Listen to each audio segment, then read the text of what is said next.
Meski libur tahun baru telah berlalu, objek wisata Danau Ranau, Kecamatan Banding Agung, Oku Selatan masih ramai dikunjungi pelancong dari berbagai daerah.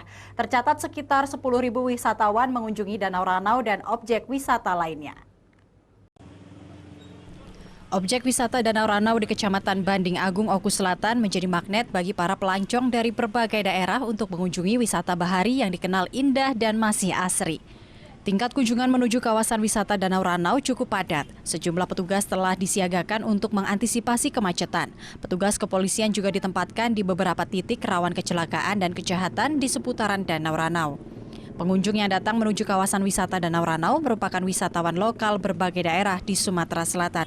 Hingga 3 Januari 2023 tercatat sekitar 10.000 wisatawan telah mengunjungi objek wisata Danau Ranau. Pengunjung umumnya datang untuk berwisata air dengan mandi di Danau Ranau seperti di Pantai Bidadari, Pantai Pelangi, kawasan wisata air panas, air terjun air Subik Tua dan bersuah foto di ikon Danau Ranau. Liburan juga pantai, ada naik jet ski kan, banyak wahananya pokoknya. Kenapa pilihan kita ke sini?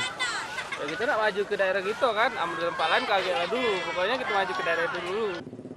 Kepala Bagian Operasional Polres Oku Selatan Kompol Hardan menyatakan selama libur Nataru, arus lalu lintas menuju lokasi wisata Danau Ranau ramai lancar. Kalau untuk di seputaran Danau Ranau, sementara untuk rawan laka, rawan kejahatan, sementara kita sudah tempatkan personil sehingga bisa diantisipasi. Objek wisata Danau Ranau di Kabupaten Oku Selatan selalu menjadi daya tarik para wisatawan dari berbagai daerah. Kunjungan wisatawan meningkat saat hari libur. Dari Oku Selatan, Teddy Hendrawan, iNews melaporkan.